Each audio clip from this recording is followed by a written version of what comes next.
Good day everyone. For today's video, we'll talk about the Unit 11 People's Media. I'm Stephanie Chilandoy and I'm with Romeo Avanto and Yel Fadwal. But before that, we prepare jumble letters for Energizer.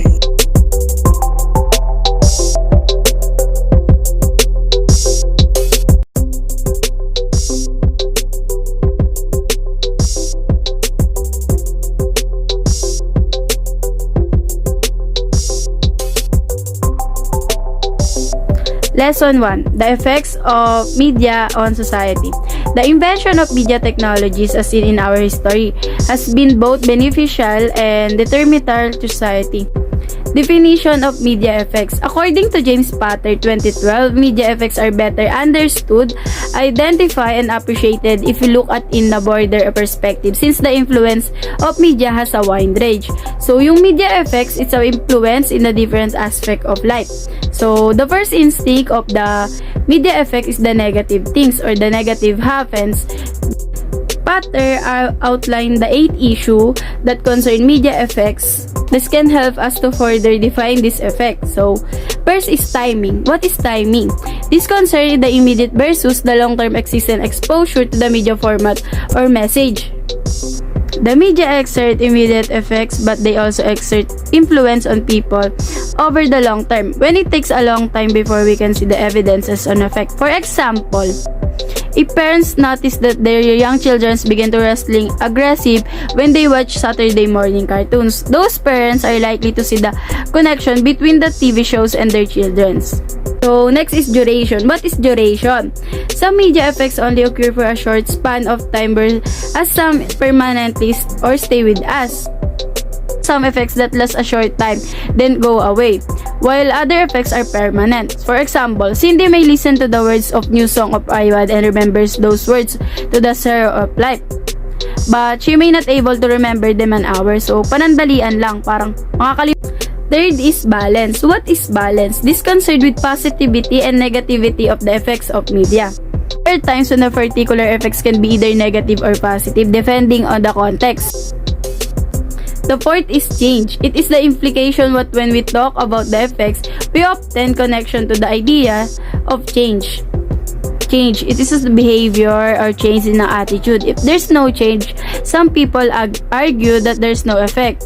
But some effect, perhaps the most important and powerful media effects, so show up as the no change. For example, most advertising as its force was by reinforcing of existent habits among consumer. Advertisers do not want their brand loyal customer to change.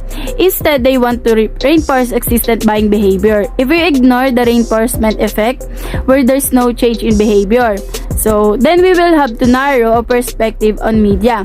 So when we think the effects of media effects, we typically think of change. Intention, the deliberate input of negative positive message of the media producer can sometimes be evident.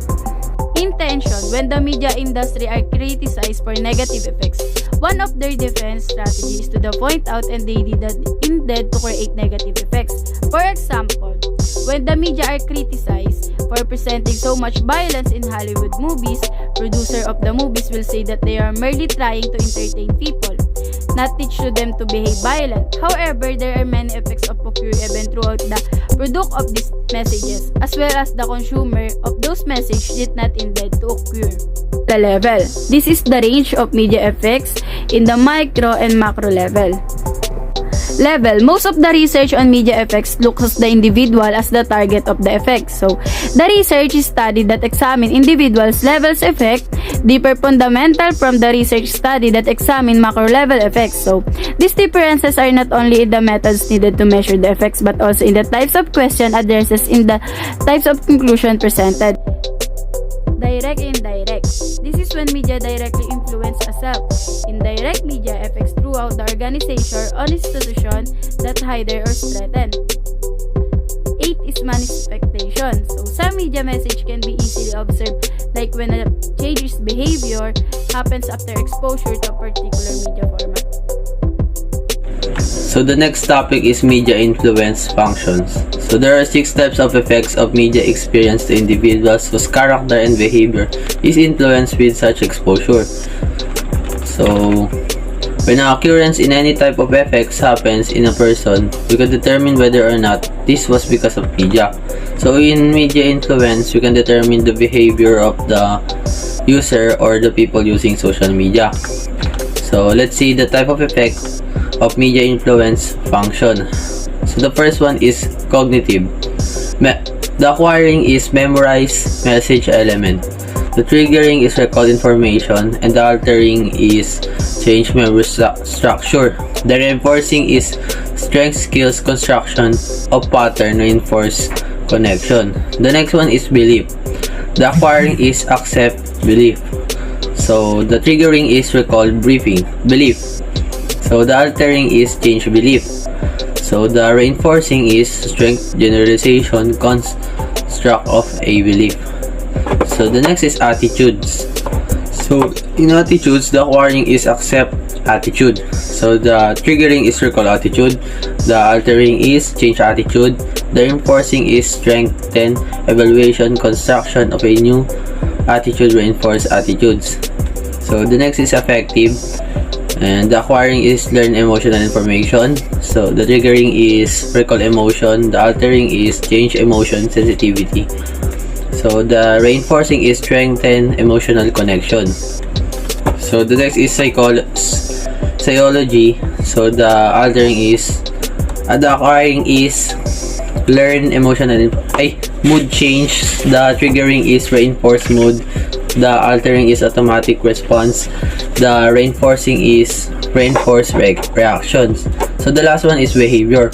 So the acquiring is learn behaviors. So the triggering is recall of behavior. The altering is behavior change limitation of behavior. So the last one is reinforcing reinforce habits performing of novel behavior. So the next one is social media influence.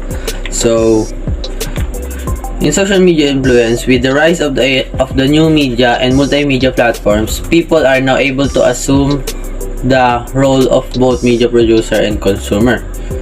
So in social media platforms, the user can both the social media influence. So with the rise of the new media and multimedia platforms, people are now able to assume the role of both media producer and consumer.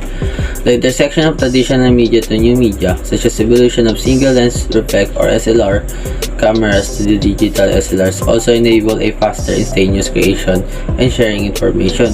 So the people influence and assume of the role of both media and producer. So between media producer and consumer. So between media producer and consumer, they both have role each other and assume that they both have influences in each other. So kunyari po sa producer, so the media producer is the creator of the Facebook, ganun. Tas sa consumer po, sila po yung user. Kumbaga, yun po yung pinaka-social media influence. So, the emergence of social networking sites and social media paired with the penetration of the smartphones. So, the smartphones in our daily lives paved the way for the most of our interactions to happen virtually. The relevance of social media today is recognizable in society. Social media started out as an answer to our human needs to connect, create, and curate. So, alam naman natin na social media is kaya natin gawin lahat sa social media. So, alam naman natin na kaya natin gawin lahat na sa social media. So, in social media, pwede natin text yung mga using social media, pwede na natin makita yung mga information na gusto natin malaman agad without using books and just research it. So, we sought a means to create social connection at greater lengths. Yun na nga. Friendster and Multiplier, some of the first social networking sites that aim connect friends. So, yung Friendster po kasi talaga, para po siyang Facebook na na-customize mo. So, that is one of the first social networking sites na pwede kang makikonnect sa mga friends and family mo. So, the establishment of professional connections through sites like LinkedIn enable user to virtually present their skills and capabilities to possible career opportunities. and companies. So the initial purpose of social media to connect has now presented new feature like personal communication, business, or customer care. So gaya nga ng sinabi ko, marami na tayong magagawa sa social media. Like dun sa TikTok may customizable na pwedeng for business only na lang yung mga contents mo. And pwede na rin po yung mga personal connection na kagaya ng pwede mo nang makontak yung mga family mo, tapos pwede na rin kayo gumawa ng group chat in person, tapos may privacy na po kayo. Tapos it made great strides in offering social media and government services and educational tools such as Kuiper, and has become a channel for advocacy campaigns that strive for social change. So na-add po natin, so kumbaga sa Google Classroom and Kuiper, so yun na po yung ginagamit ng mga students ngayon. So nagkakaroon po ng social and government service. Nagkakaroon po ng changes, kumbaga ng social change, kasi kumbaga it depends rin po talaga sa status ng panahon ngayon. So the next one is the wave theory. So the wave theory, makanap the UMWW presented this study answering the question most companies and research miss where the period was online. So we know that the steady growth of social media was because it has constantly answered our human needs online. So, gaya ng sinabi natin, napakahalaga na po talaga ng social media ngayon, kasi katulad ngayon, ODL, online class pa rin. So, parang yun na po yung pinaka-source of life na source natin, kasi kumbaga, yun na po doon na po natin masyadong ginagamit yun na po yung most common na ginagamit for daily lives, kagaya ng pagpasok, Zoom, and other online po like Google Meet. So we know that steady growth session because it has constantly answered the human needs online. The Wave project started in 2006 to study and measure the progression of impact of social media worldwide. So the impact nga, gaya ng sinabi ko, masyadong naapektuhan tayo dahil syempre common na sa daily lives natin yun, kaya maraming nagkakaroon ng differences at ng social change. So when we realize the motivations of individuals and countries for utilizing social works, we further understand how social media is used across the world. In other term po is, so nalaman na po nila kung ano talaga yung kung paano intindihin kung ano yung mismong ng social media, yung epekto ng social media sa atin, sa bansa natin. So the global map of social needs put the Philippines in between the progression and recognition quadrant.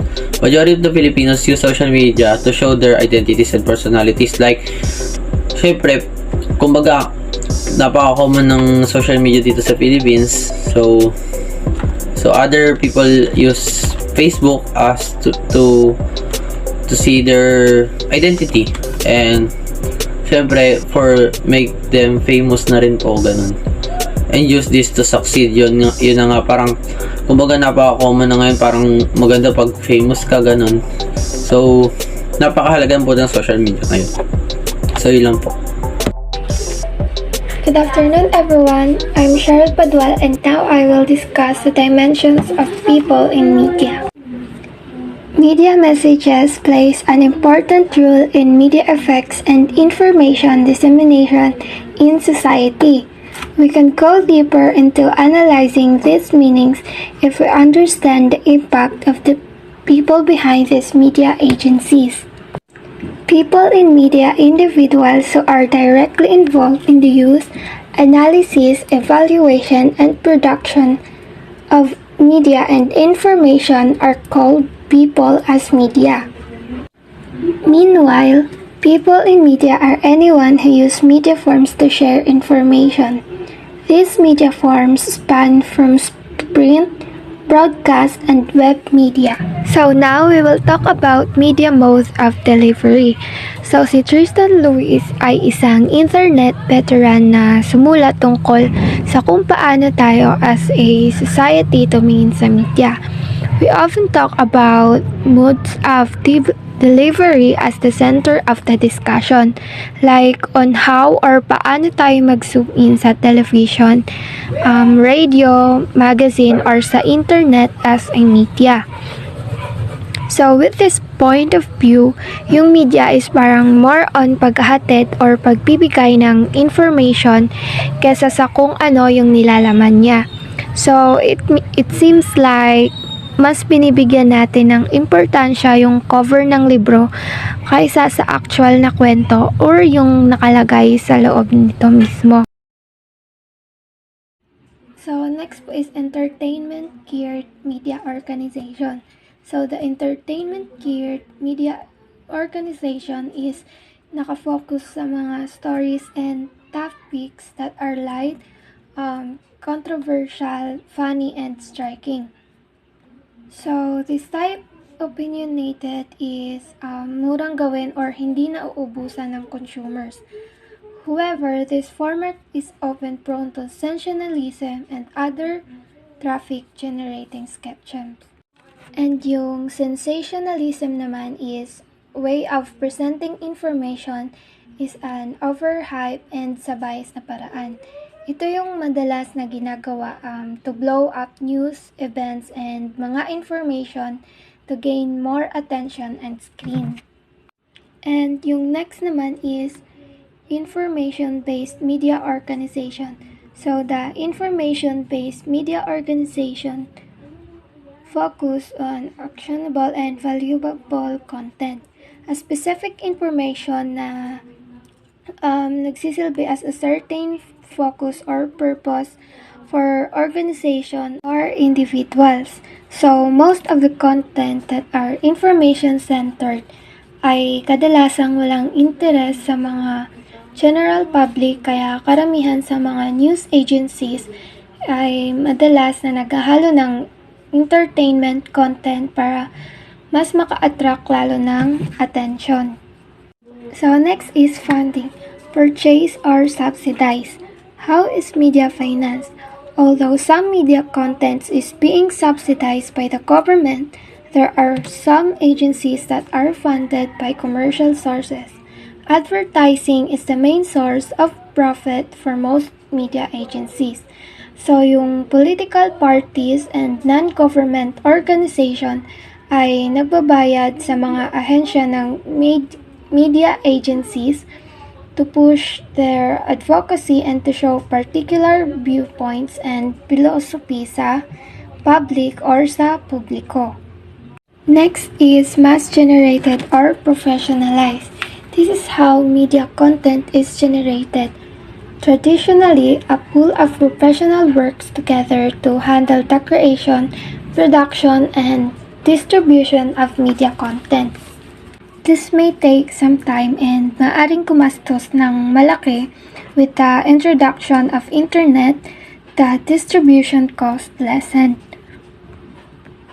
This evident on how print media organizations started sa paglipat sa online content. So yung media organization is gumagawa ng media brands para ma-promote yung iba't ibang mga outputs. So yun lang po. Thank you po.